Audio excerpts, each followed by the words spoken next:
Songs of the Return, Volume 56, The Final Tale of the Creon. These songs of the return are eternal and numerous. For these first 500, those companions of Ysgramor who cleared the way for mankind's rightful habitation, burned with a fire not seen since those days long past. Each ship carried a crew that performed legendary feats that could feed the pride of any nation for 1,000 years. And during this time of the broadening, scores of companions wandered the land, bringing the light of the proper God to the heather land of elves and beasts. They were but mortal, though, and in time all would taste the glories of Sovngarde. It was in one of the uncounted years after the retaking of Sarthal that the crew of the Creon was declaring their fortunes in the eastern lands near the Red Mountain. They were encamped, surrounded by bodies of murderous elves who had attempted to make them believe they held peace in their hearts. The shrewd Rorlak was the Creon's captain, though, and would show no quarter to the liars of the Southlands, as had been commanded by his lord Ysgramor, harbinger of us all.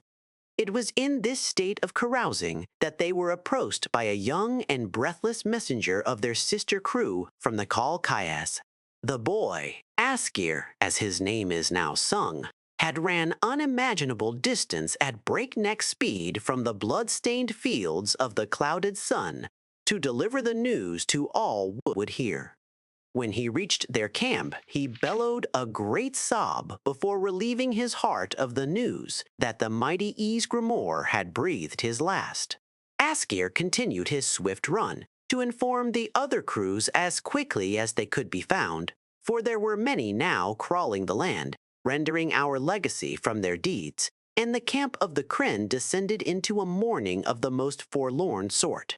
Among these fiercest sat the bravest men and fiercest women who had ever graced the dirt of this land, and they were brought low by such a notion.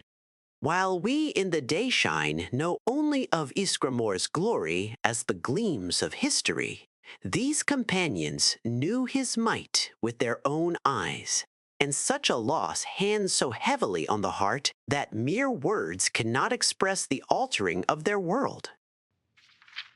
For indeed the stories tell that Rorlak, the most battle-hardened and unflinching of all captains, did collapse with grief and never again lifted his mighty axe.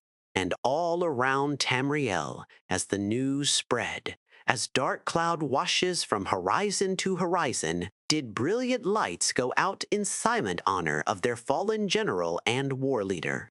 So ended the period of the return and the original glories of the 500 companions of Ysgramor, harbinger of us all.